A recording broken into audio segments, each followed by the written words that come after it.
Как взять кредит? Надежен ли кыргызский сом? Почему растут цены? На эти и другие вопросы вам ответят специалисты Национального банка. Каждую неделю слушайте программу «Национальный банк сообщает» на кыргызском и русском языках. Добрый день, в эфире Беринче радио, программа «Национальный банк сообщает». Национальный банк страны в соответствии с законами Кыргызской Республики о лицензионно-разрешительной системе и о платежной системе с апреля 2015 года начал осуществлять регулирование операторов платежных систем и платежных организаций.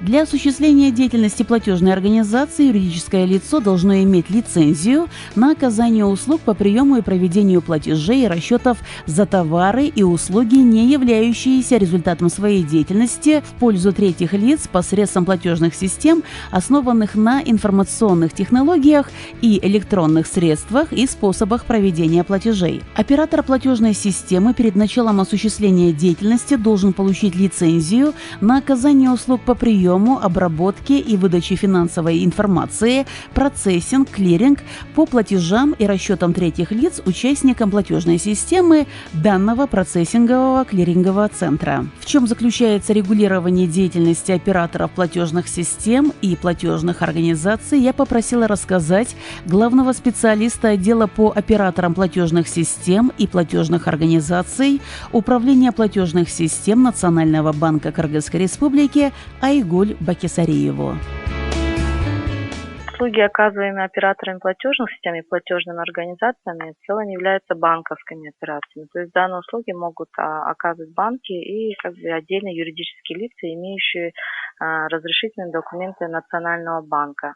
Само регулирование осуществляется в части соблюдения требований, установленных Национальному банку. Это основные по уставному капиталу, по эксплуатации аппаратного программного комплекса, серверных помещений, их агентских договоров с поставщиками и другими организациями, по прохождению финансового аудита, информационного аудита, по управлению рисками, контроль, и мониторинг ежемесячных и ежеквартальных отчетов, их по объемам, количеству платежей. Также рассматривается финансовая отчетность организации.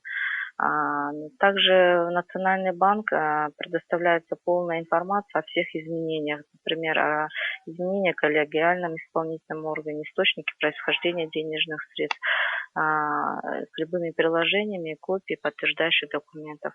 Эти документы все постоянно рассматриваются со стороны Национального банка. Сколько сейчас операторов платежных систем и платежных организаций у нас есть в стране? И есть ли случаи уже отзыва лицензии со стороны Национального банка? Да, по состоянию на 1 июля выдано 23 лицензии на право осуществления деятельности оператора платежных систем и 24 лицензии на право осуществления деятельности платежной организации. Из них 16 операторов платежных систем, платежных организаций зарегистрировано в городе Бишкек, 2 в Чуйской области, 3 в Волжской области, 2 в Джалалабадской и 1 в Баткенской области. В случае отзывов тоже есть. Отозвана лицензия 4 платежных организаций и 4 операторов платежных систем. Также прекращено действие лицензии 2 платежных организаций и 3 операторов платежных систем. Вот если сейчас говорить о международных операторах платежных систем, есть ли они в нашей стране? И если да, то сколько и как они регулируются Национальным банком? Да, рынок у нас конкурентоспособный. Согласно закону о платежной системе, у нас операторы платежных систем разделяются от типа и категории предоставляемых услуг. То есть есть операторы, которые проходят регистрацию в Национальном банке, и другие операторы это получающие лицензию.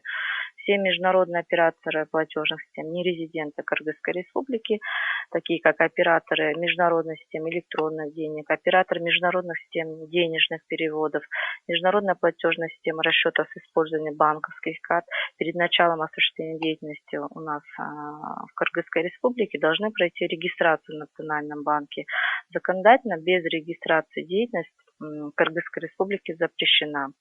А оператор платежной системы, резидент Кыргызской республики, для осуществления деятельности должен получить лицензию Национального банка. В случае отзыва лицензии или приостановления лицензии, давайте вот представим ситуацию, что вот обычный гражданин может не знать, что у этой платежной организации какие-то проблемы с лицензией. И, соответственно, он может оплатить через терминал за газ, свет, услуги связи, другие коммунальные платежи. Вот как в этом случае осуществляется контроль со стороны регулятора? Да, данные нормы у нас контролируются, и все закреплены нормативно-правовыми актами. То есть лицензия до сдачи соответствующей лицензии Национальный банк должен выполнить соответствующие условия договоров и завершить платежи перед участниками платежных систем и поставщиками товаров и услуг и прекратить лицензируемый вид деятельности. При сдаче лицензии в Национальный банк лицензиант обязательно должен предоставить в бумажной форме акты сверки и окончательных платежей перед третьими лицами. И в целом в случае с момента введения ограничений на прием платежей отдельных видов операций, приостановления, ограничения отзыва лицензии или любой добровольной ликвидации, все платежи должны быть завершены и оплачены оператором платежной системы и платежной организации. Полная информация по завершению предоставляется также Национальный банк в бумажном виде. Национальный банк со своей стороны информацию о приостановлении или отзыве лицензии Национальный банк публикует в средствах массовой информации и на своем официальном интернет-сайте. Наша страна сейчас живет в особых условиях, как вы понимаете, пандемия, эпидемия, коронавирусная инфекция.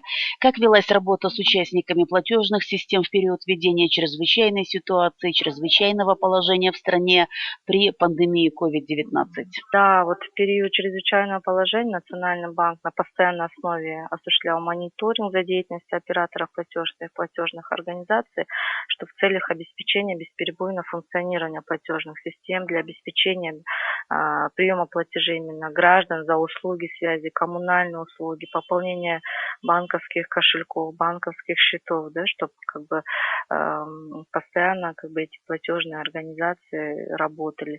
В целом работа велась, отработана стабильно. В некоторых участках, где торгово-сервисные предприятия были закрыты, данные точки были отключены. Скажите, какие объемы и количество платежей проходили через операторов платежных систем и платежные организации за 2019 год и в пользу каких услуг? За 2019 год операторов платежных систем платежной организации проведено 168,3 миллиона транзакций на общую сумму это 32,8 миллиардов сомов. По сравнению с 2018 годом вырос рост на 12,3%.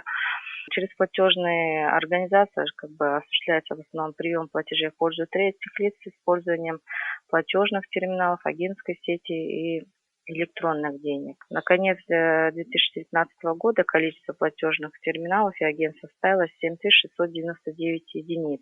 Количество веб-касс и их агентов 12 502 единицы. Айгуль Табалдиевна, смотрите, если зайдешь в тот или иной магазин, супермаркет, торговый центр, банки, можно увидеть терминалы. Вот на сегодняшний день какова терминальная сеть у платежных организаций? По состоянию на 1 мая, можно сказать, по статистике у нас сейчас составляет 7370 штук. И последний вопрос. Вот при взносе денежных средств установлены лимиты в терминалах по приему денежных средств или их агентов? Да, лимиты установлены. Это в рамках законодательства по противодействию финансированию террористической деятельности, легализации отмывания доходов. Там лимит не должен превышать 70 тысяч сомов. Свыше данной суммы платежная организация должна осуществлять процедуру идентификации. Также у нас есть лимиты, установленные через мобильное приложение агентов. Там у нас лимит стоит не более 200 тысяч сомов. Это для клиентов, скачавших мобильное приложение и прошедшую идентификацию, полную идентификацию, банки-партнеры, то там 200 тысяч. Если клиент, физическое лицо, прошел идентификацию у платежной организации, у агента платежной организации, то лимит 60 тысяч сомов. А для всех указанных категорий, физических, юридических лиц, предусмотрен лимит на проведение единовременного платежа в размере не более 15 тысяч сомов. На этом программа «Национальный банк сообщает» подошла к концу. Напомню, что сегодня в программе принимала участие главный специалист отдела по операторам платежных систем и платежных организаций Управления платежных систем Национального банка Айгуль Бакисариева. Дорогие наши слушатели, оставайтесь на волне Беренчи радио.